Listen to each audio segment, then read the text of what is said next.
share a deeper dive into the sector benchmarks and generational workplace priorities, please welcome Hirer Marketing Manager of Jobstreet by C, Mr. Augustine Juano.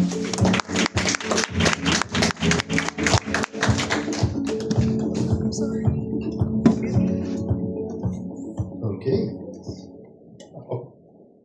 All right. So good afternoon, everyone. Yes, it's afternoon now. So Joey was able to share with us the overall picture of what salary happiness and satisfaction looks like through the entire Philippines. So allow me to dive deeper and take you through what that looks like per generation, per industry, and per region. So let's start off with with the different generations. So right now, as you know, we have three main generations in the workforce: Gen Z, Millennials, and Gen X. And while fairness perceptions are similar across all three generations, happiness and behavior differ sharply. So if you look at the first chart here on the left side, we can see that Gen Z and Gen X are roughly the same when it comes to salary happiness at about 60%. But what is more noteworthy is how Millennials are sharply differed in that perception at only 54% happiness. And that's why we say that right now, Millennials are really feeling the squeeze. So what does that mean? So when we surveyed all these different generations across the workforce, we found that for Millennials, around half say that pay is below their living needs. So that's at that 54% versus the market average of only 45%. So that is partially contributed by a larger chunk of a pay rise that is worth less than 2%. So 27% of Millennials have reported that they received a pay rise within the last 12 months, but that pay rise was only less than 2%. So it wasn't even enough to cover the inflation that we see year on year. And the market average for this, by the way, is only 22%. So it is definitely much higher for our millennial workers. And although Millennials are not more willing than Gen Z or Gen X in sacrificing different things when it comes to their work, like let's say accepting a toxic workplace or having to locate, they are the most open generation when it comes to having a side hustle or a different business. So while they might not receive the proper enough compensation to cover all of their day-to-day cost of living needs, they prefer that they rather top up their income using a side hustle rather than accepting poorer working conditions or making sacrifices to increase their compensation in their day jobs. But now that we look, and you can see that in our second chart as well, with Millennials being at 71% willing to make that sacrifice. But I think what's noteworthy in the second chart, of course, is how Gen Z is the highest here, and at 83%, they are the most open generation when it comes to making sacrifices for their pay increase. They're open to moving to other locations, other cities, other countries, changing their work schedules, or even taking on different job titles if it means increasing their pay. That's why we say that Gen Z is the most optimistic and assertive out of all of these three generations. Firstly, because they are more likely to have received a pay rise in the last 12 months. Now, this is, of course, in line with where they are in their careers. They are starting their careers early, and part of that means that there's natural pay progressions that come with your early careers. They might also be moving from job to job, and as we know, moving companies is also a viable way for you to also increase your pay through time. Amazingly as well, they are also the generation that has the strongest job security confidence. So at about 77%, Gen Z are confident about their current job security. So this confidence, along with the pay progression that they're experiencing early in their careers, really contributes to their position in being able to assert their value within their companies and in the workforce, ask for more pay, and also be optimistic about the changes that they have to do in order to achieve the pay that they want. And then lastly, of course, we have our Gen X, who are sort of sitting tight. So while they're most likely to accept a disappointing outcome when a pay conversation happens. So, for example, if you have a pay conversation and it's not what they asked for, maybe it was declined, or maybe the pay rise that they got was smaller than expected, they are the most likely of the three generations to accept it. They will take it in stride and move on. They're not going to renegotiate. They're not going to necessarily be less motivated or disengaged from work or leave the company. They will accept it. And they're also the generation that is least likely to make sacrifices for higher pay. We feel that this is most likely due to their stage in life. As we know, most Gen Xers are most likely married or have families that they have to take care of. So at this point in their lives, it's more about keeping their income steady, keeping their job security, rather than rocking the boat and possibly receiving an even worse outcome than they already have. Now, let's talk about our industries. So as we see here, tech and construction workers are the happiest with their pay at 69 and 65%. And they're actually the most likely to have won a pay rise of more than 5% at 49 and 48% market versus the 36% market average. So technology and construction workers also benefit from the fact that their industries right now are very much in demand. They're very much growing and booming. That's why they also benefit from having a higher confidence when it comes to the job security. For tech workers, currently they have an 88% confidence in their current job security and an 82% confidence in their future job security. So they are confident that they are going to keep their jobs for the next few years. And because of the demand for technology and construction, they also know that they are in a good place to ask for more when it comes to pay. And they also know that their value within society is much more appreciated these days.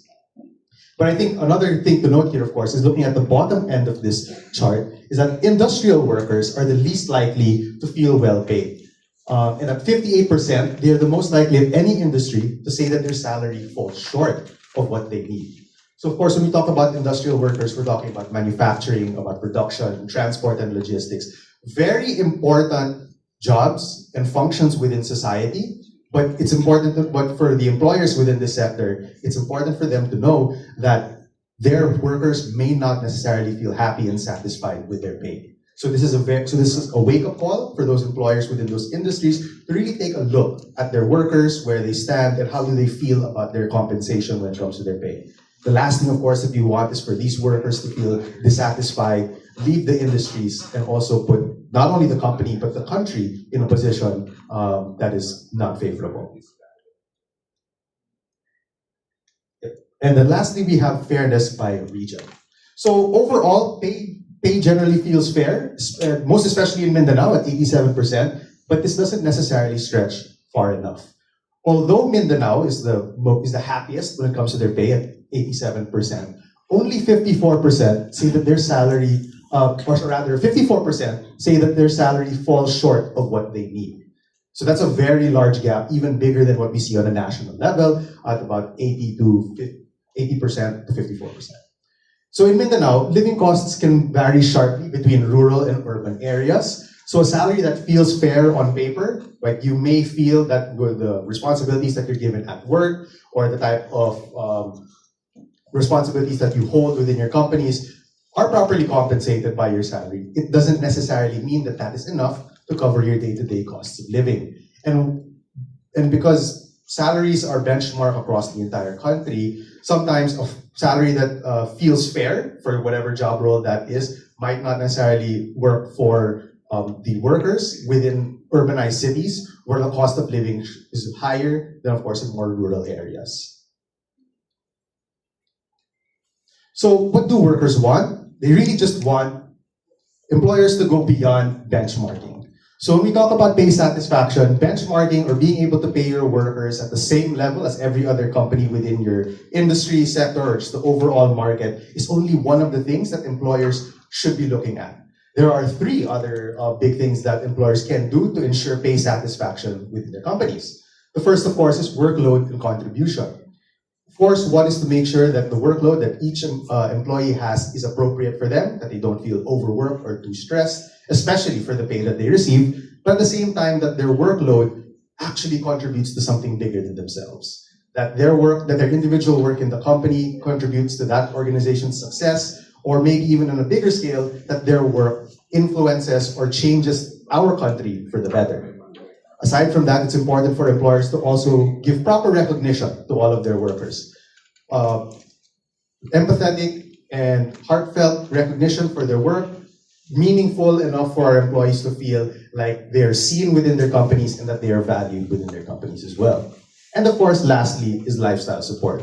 I think a lot of us today in 2026, we all realize that Our jobs are not necessarily the entirety of our personality. Our worth is not necessarily tied to our roles and our titles, but it's here to also support our lifestyles outside of our 9 to 5. So it's important that companies also look at how their pay structures, how their benefits, and how they compensate their employees also support the lifestyles that they have outside of work, whether that means supporting a family, supporting personal desires like travel, or buying the things that you need like a home or a car and things like that.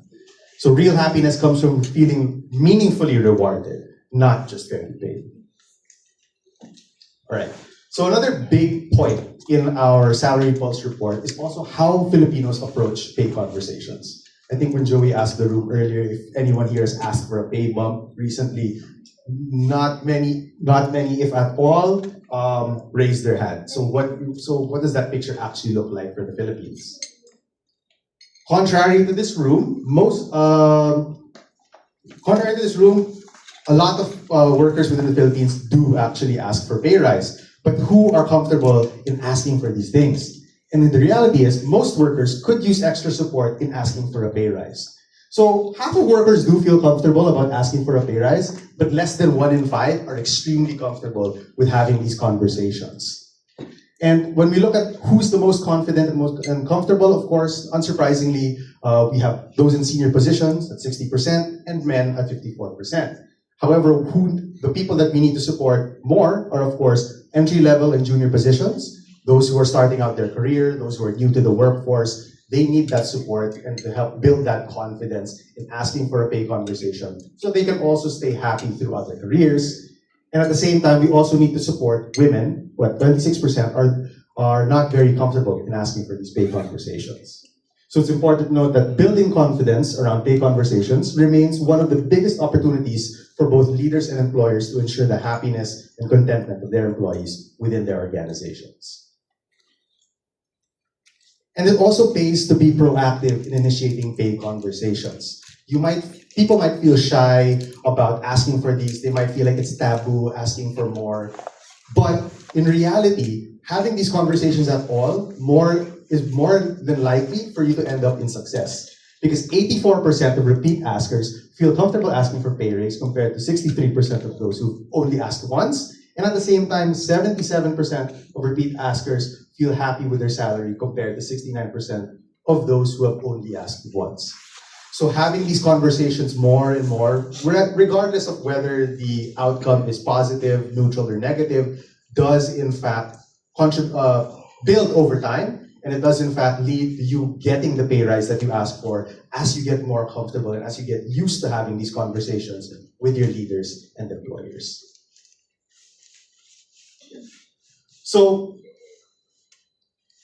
now, what can employees and employers do when it comes to having pay conversations and just keep maintaining pay satisfaction and happiness through overtime? So when expectations aren't met, many Filipinos act. So when a pay rise doesn't meet expectations, the most common move for the workforce is for them to ask for additional perks at 23%, negotiate with their manager or HR for a higher increase, or some would accept it, but it would also impact their motivation in their role. So as you can see, even if you have a pay conversation and it doesn't end up as you would hope, it doesn't mean that that's the end of the world.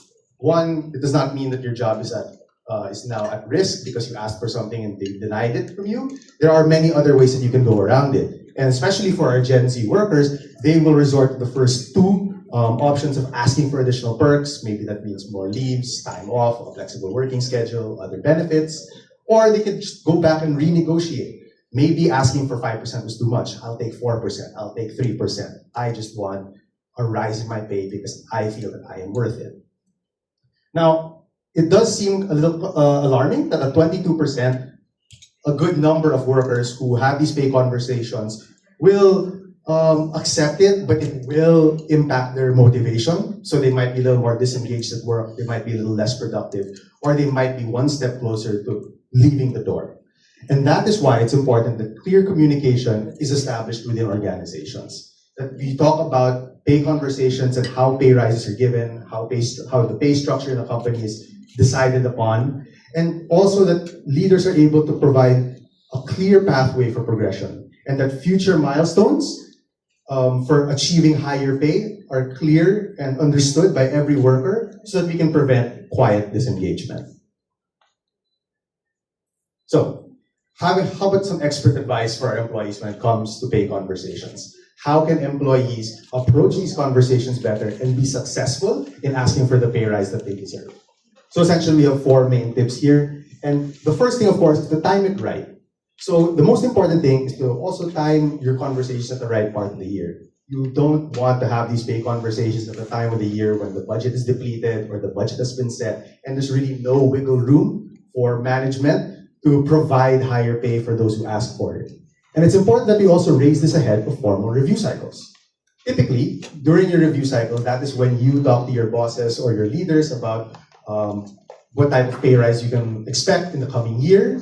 And it's important that the pay conversation happens even before this point. Because at the point of the review, that is only when you should be proving that the pay rise that you ask for, if it's 5, 10%, is worth it because I did X, Y, Z over the past 12 months. So raising these conversations ahead of time does improve your chances of getting what you ask for, and it also helps you and your boss or your leader establish the steps that need to be taken and the things that have to be done to deserve that pay rise. Second, of course, is to bring evidence. At the end of the day, every business is driven by numbers and it's driven by the actual value that employees give to the company. So that's why you always have to tie your accomplishments to revenue that you generated, the efficiencies that you've optimized, and the extra responsibilities that you've taken on outside of your role. Providing these evidences to your leaders when you ask for a pay rise only further concretizes the fact that you do deserve a higher pay, and that you do deserve larger compensation for all that you give to the company. Third, of course, is to benchmark your value. So we can't just be pulling numbers out of thin air and asking that, oh, I want an extra 100,000 pesos every month just because I feel like I'm valuable. It's important that all of the things that we ask for, the pay rise that we ask for, is based upon real numbers, whether that means using reports like our salary polls to figure out what the benchmark is for your role, using different recruiters and other job ads that you might find on Jobstreet or other places online on how much similar roles are being compensated for. You can also use Seek tools, like we have an Explore Salaries page on our website where candidates and job seekers are able to look for what typical salary ranges are for certain roles, and to also use your networks if an employee has friends or contacts within HR, other business leaders who run businesses that are similar to yours. You can get a better idea of how much a role like yours is being compensated, how much the type of work you're providing is worth to a company, and what that value is for them.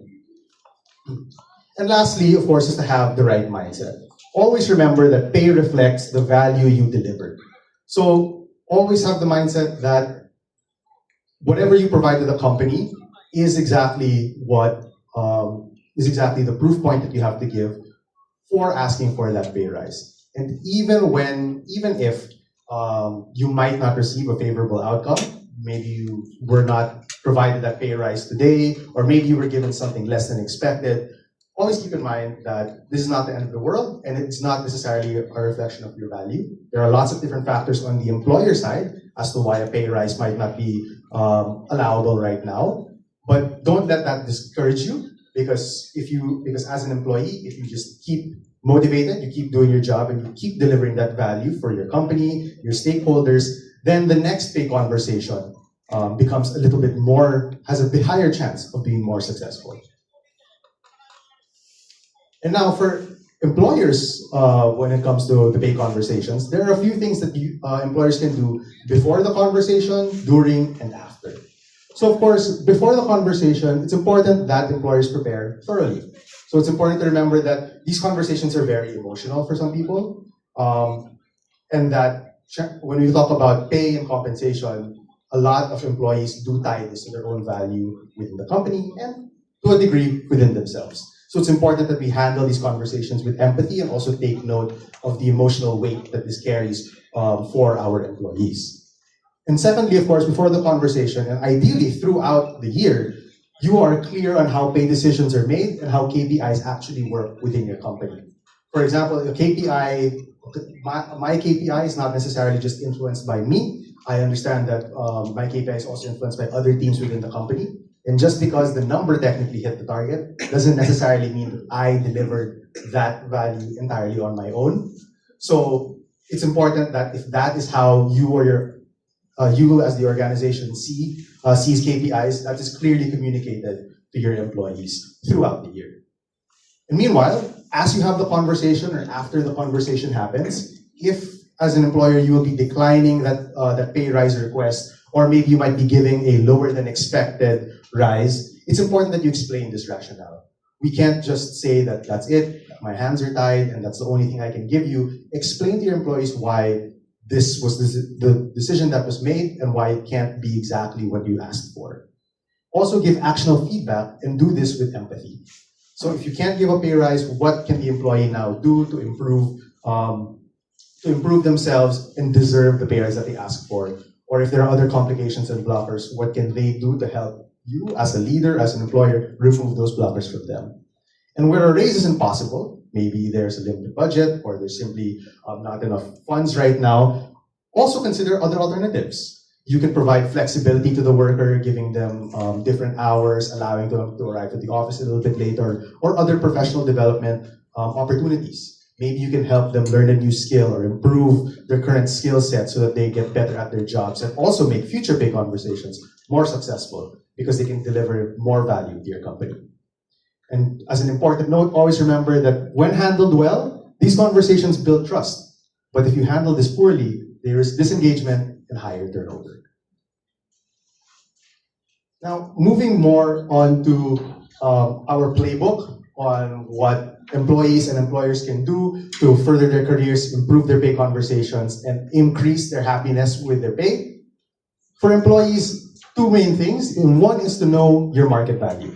So as you go on through time, it's important that each of us also keeps in mind what our value is given our own roles and skill sets and credentials. So it's important that we, throughout time, benchmark our salary using Jobstreet's Explore Salaries page, our reports, or other different resources online, but also avoid informal comparisons with friends and colleagues. Just because me and a friend have the exact same role title does not mean that we are paid the exact same way.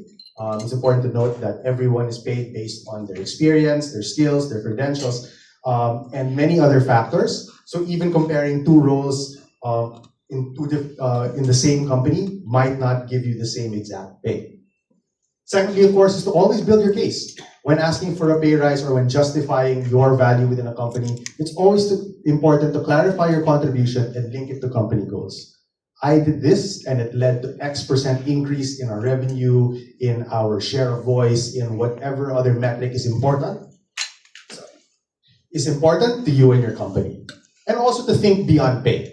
Sometimes it's easy for us to think, oh, I just want an extra 5, 10, 15%, but also consider other benefits that matter to you. Maybe, as important as a 10% increase, an extra day off is even more valuable. Or maybe you'd like to expand your HMO to your dependents, your children, your parents, or whoever else that may be. So always be on the lookout for what else your company might be able to offer you. And most importantly, of course, is to just have the conversation. If you're scared, if you're shy, that's fine, that's normal. But I think now, especially with this report, is the time that we build ourselves and build that confidence to just have the conversation. If you have the conversation and they give you exactly what you asked for, congratulations, but please keep up the momentum. Deliver on what you committed to and keep providing the value that you said you provided over the last 12 months. Meanwhile, if you had that conversation and they said no, or they give you something less than what's expected, ask for a clear pathway forward. There should always be a reason as to why a pay rise was not given, and you can always ask for actionable steps on what you can do to bring yourself closer to the level of pay that you find is satisfactory for your needs. Also, stay engaged and focused on development. Because if an employer or a leader says no to you and your pay rise, and you decide, okay, I'm not going to give any more effort to this job, then you are only limiting yourself into what your pay rise can be in the future. So despite whatever happens, keep your head high, focus on the work, and stay engaged and focus on your own personal development. And lastly, sometimes it doesn't come to a point when maybe a pay rise or you ask for a pay rise several times and it's still not given to you. Maybe it is time to weigh other benefits or a role change. You might find that being in a different role within the same company or a different company actually suits your skills better and your own experience and background better, in which case that position might be an easier path forward into uplifting your salary and your income. But as I said earlier, it does pay to be proactive in pay conversations because the success rate for asking for these pay conversations is quite high, with 85% of those who ask for a pay rise receiving one, either in full or in part. So the odds are always on our side, and at 85%, simply asking for it actually gets you what you want. Now, for employers, we have 5 main suggestions or steps and actionable steps that you can do to help your employees with these pay conversations and improve their happiness within work. The first, of course, is to understand and listen. Never assume that fair is satisfied. I think Filipinos have a pretty good idea of what our roles and responsibilities are worth. And yes, on paper, maybe the salary that we're getting is worth the time and effort that I put into this job, but that doesn't necessarily mean that it covers all of my expenses and that my life outside of work is completely happy and supported by this job. Always check in on your employees on their pay satisfaction and not just pay rates. So while you might be paying them the exact benchmark for your industry or for that role, it doesn't necessarily mean that each employee is happy with that level of pay. And also watch for the warning signs. Don't wait for someone to resign or someone to tell you that they're leaving before you do something to change their minds. Always be on the lookout for what is for your employees' behavior and their level of engagement within their work. Next is to go beyond benchmarking and to also be transparent. So benchmarking is the floor, it's not the ceiling. It is the bare minimum for employers to keep salaries at the benchmark for whatever industry or role that is. And it's also important to build a culture of recognition. Aside from recognizing your employees through the salary that they get every month, it's also important to recognize them verbally throughout the company, internally and externally, for the work that they've done and make them feel valued at work. And also, lastly, also consider the full rewards picture. Where monetary compensation is not possible, think about offering work flexibility, changing schedules, additional allowances, more leaves, or more roster days off. And second, of course, is to also be transparent. It's important that you communicate clearly and early when pay rises are declined or smaller than expected. So if you can forecast that your pay rise is not going to be doable, or maybe a bump in the company's pay is not going to happen this year, it's important that you communicate to the entire company why that is happening and what will be the steps moving forward. And lastly, the last two suggestions would also be to create space and to manage expectations. So by creating space, I mean fostering an environment where pay conversations are welcome.